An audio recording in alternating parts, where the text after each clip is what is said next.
Në prag të seancës së Kuvendit të Malit të Zi me 29 maj, Komuna e Ulqinit ka bërë thirrje publike dhe të vendosur që deputetët të mos e mbështesin marrëveshjen me Emiratet e Bashkuara Arabe në formën aktuale.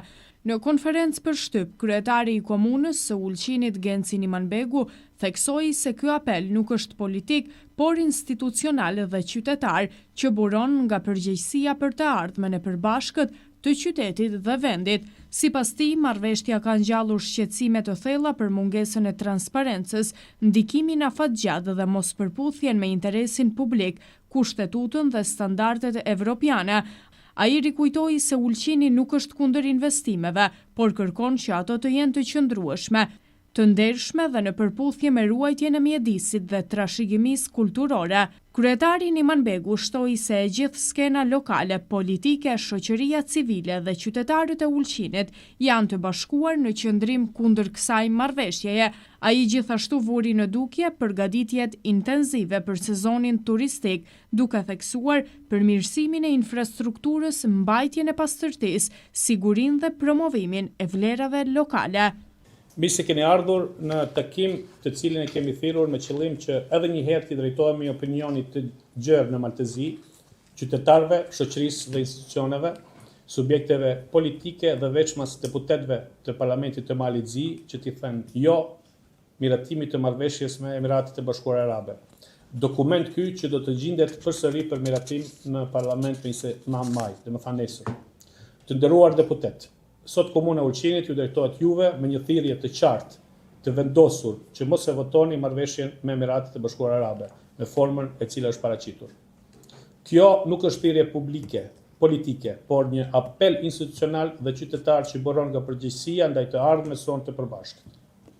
Ju e dini që kjo marrëveshje ka ngritur shumë shqetësime, jo vetëm në nivelin lokal, por edhe në instancat më të larta të shtetit dhe tek partnerët tanë ndërkombëtar. Presidenti i Malit Zi, Bashkimi Evropian dhe shoqëria civile ka shprehur rezerva të thella për transparencën, qëndrueshmërinë dhe ndikimin afatgjatë të kësaj marrëveshje. Komuna e Ulqinit vazhdimisht ka përsëritur që nuk është kundër investimeve, përkundrazi, ajo është gjithmonë e hapur për bashkëpunim ekonomik dhe zhvillim të qëndrueshëm.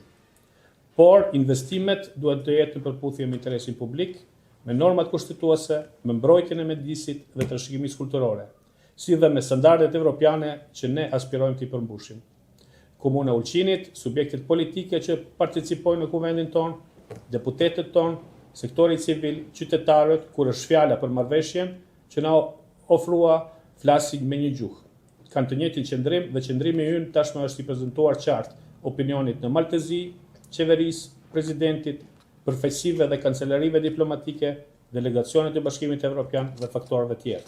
Të nderuar deputet, mendoj që keni pasur kohë mjaftueshëm të reflektoni dhe pas shumë kritikave që janë bërë marrëveshjes me Emiratet e Bashkuara Arabe në formën që ai propozohet nga ana Komunës së Ulqinit, sektorit civil në Maltezi, presidentës së Malit Zi, Bashkimi Evropian, të keni dhe ju qëndrim të qartë dhe të thoni jo miratimit të saj në parlament.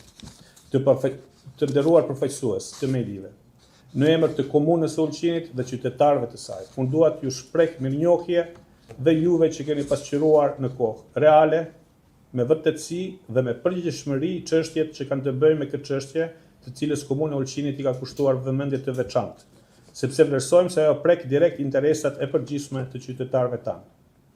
Por krah asaj, komuna jon vëmendje të veçantë tani ka dedikuar përgatitjeve për sezonin turistik. Në këtë drejtim janë ndërmarrë masat e duhura nga sekretariatet përkatëse dhe jemi në kontakte të vazhdueshme dhe përcjellim realizimin e tyre. Këto masa përfshin përmirësimin e infrastrukturës publike përmes rehabilitimit të rrugëve, pastrimit dhe mirëmbajtjes së ambienteve publike, ndriçimit dhe sinjalizimit, vend parkimeve e tjerë. Shtimi i pastërtisë dhe kujdesit për mjedisin me angazhimin dhe të ekipeve të SHPK-ve mbretërisë komunale. Në bashkëpunim me organizatat turistike bëhet promovimi i potencialeve turistike të qytetit si një destinacion mikpritës dhe me vlera natyrore, vlera historike dhe vlera kulturore.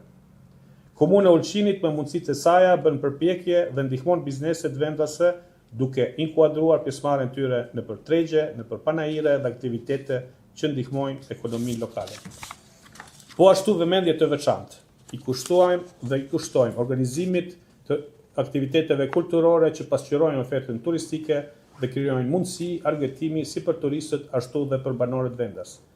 Rritja e sigurisë mbetet obligimi permanent i ynë. Në këtë drejtim veçoja angazhimin e përbashkët të policisë komunale, policisë të shtetit, policisë kufitare. Gjatë kësaj kohe kemi qenë të fokusuar dhe tek përfshirja e komunitetit vendor si pjesë kyçe e suksesit të sezonit turistik, duke i ftuar qytetarët të jenë pjesë aktive e ruajtjes së rendit, pastrimit dhe promovimit të vlerave tona të mira. Në fund, duhet të veçoj që komuna mbetet e përkushtuar për të garantuar sezon turistik të suksesshëm me mikpritje, organizim dhe standarde gjithëllime të larta.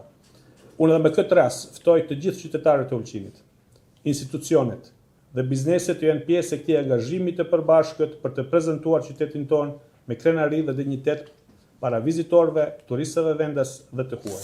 Seanca e Kuvendit të Malit të Zi e mbajtur me 29 maj, ku fillimisht duhet të votohej për propozimin e ligjit për ratifikimin e marrëveshjes për bashkëpunim në fushën e turizmit dhe zhvillimit të pasurive të paluajtshme mes Malit të Zi dhe Emirateve të Bashkuara Arabe.